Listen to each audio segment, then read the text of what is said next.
Hey, what is up, everybody?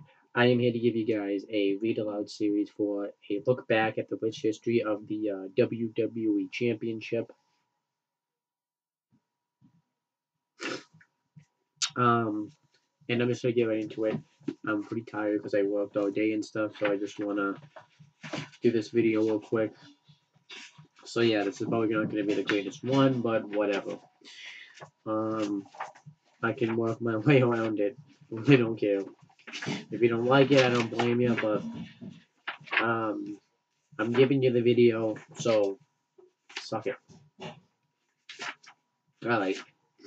So this chapter, so this is chapter 36. This chapter is called Randy Orton versus John Cena. This chapter starts on page 283 and ends on page 288. So it's only 5 pages, so it's about all I want to read since I worked all day and stuff. So let me just get right into it.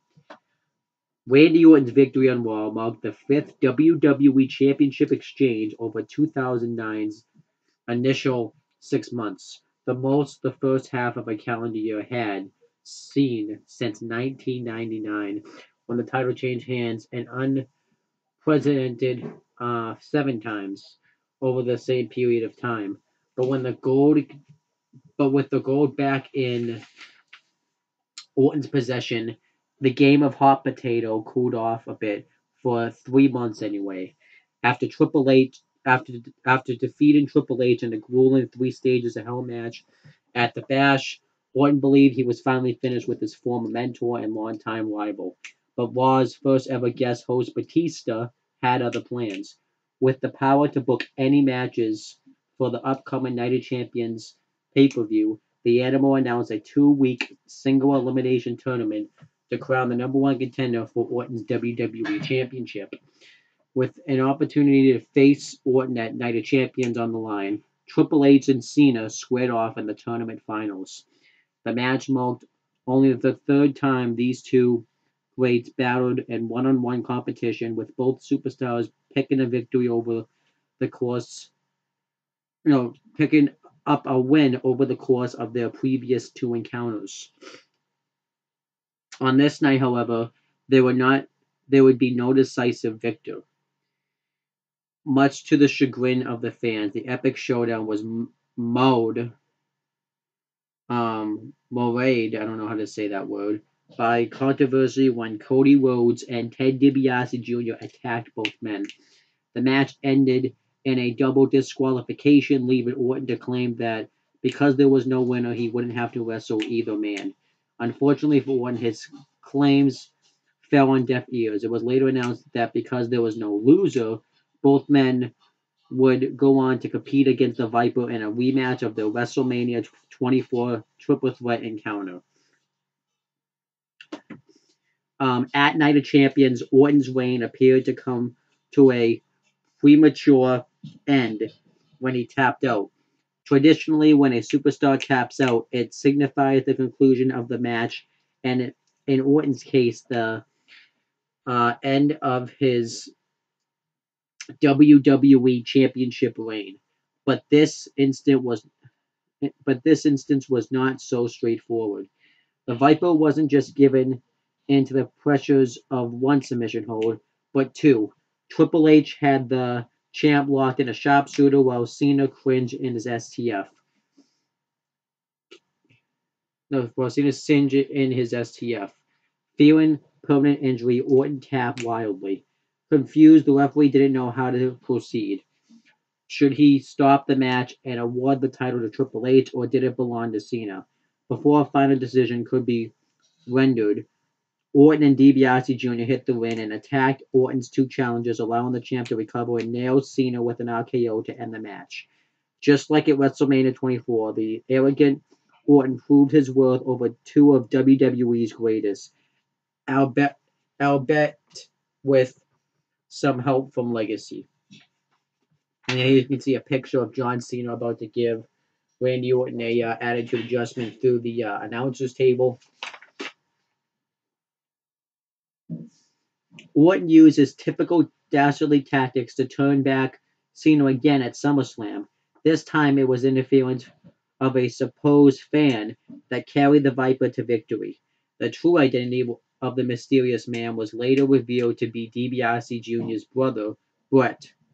Regardless of how it happened, though, it was another win for Orton, and he was going to brag about it. Tired of hearing his champion crow over cheap victories, Mr. McMahon put Orton in a situation that only his skills could get him out of, an I Quit match against Cena at breaking point. Furthermore, if anybody were to interfere on the champ's behalf, the match would end and Orton would be stripped of his gold. The last time Orton was back into such a corner was the Extreme Rules steel cage match against Batista. And just like that night, there was no way for the Viper to slither off to when he faced Cena. Utilizing his STF submission hold, the Chain Gang Commander forced Orton to utter the words no superstar ever dreams of saying, I quit. Uh, and then obviously, here is a picture of Cena doing the STF with the handcuffs. Of John Cena forces Randy Orton to say, I quit. The end of Orton's fourth reign coincidentally also marked the beginning of Cena's. It additionally kicked off yet another series of lightning quick reigns that carried well into 2010. Less than 1 month later, after once again becoming WWE Champion, Cena returned the title to Orton after falling to the Viper in a Hell in a Cell match. For Cena, the loss marked the end of his shortest title reign to that point. Looking back today, though, he was able to put his brief reign into perspective. I don't really get bent out of shape over losses. With so many matches we have, Raw 52 weeks, a year, and 14 pay-per-views, nobody can run the table. You're going to lose eventually. You have to be prepared for being able to lose, and you have to be prepared for what you have to do after that. I've never really been upset after any loss. I just worry about how I can bounce back. She didn't have to worry about bouncing back for very long. Less than 24 hours later, the former champ approached Orton with an idea. According to Cena, the ongoing war wasn't just a rivalry; it was the rivalry. And because it was so great, they owed it to the fans to deliver one final send off. Over the course of the rivalry, the superstars were deadlocked at 5-5 against each other in pay per view battles. This match said Cena would finally give the fans one decisive winner, but he didn't want to compete in just any match. He knew that he had to battle in the match, the ultimate test of endurance, a 60-minute WWE Iron Man match. Realizing his rival was right, Orton accepted, but only if Cena agreed to leave Raw if he lost. Cena acquiesced to the stipulation, making it official. At bragging rights, it would be Randy Orton versus John Cena one final time. With the fight of his life looming, Orton began an intense training regime that directly contradicted Bret Hart's WrestleMania 12 WWE Iron Man preparations, which featured increased cardio.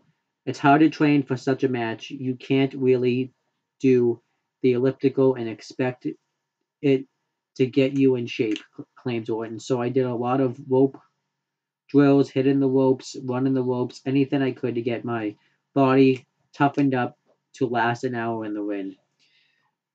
Orton and Cena's previous three pay-per-view matches lasted 60 minutes combined.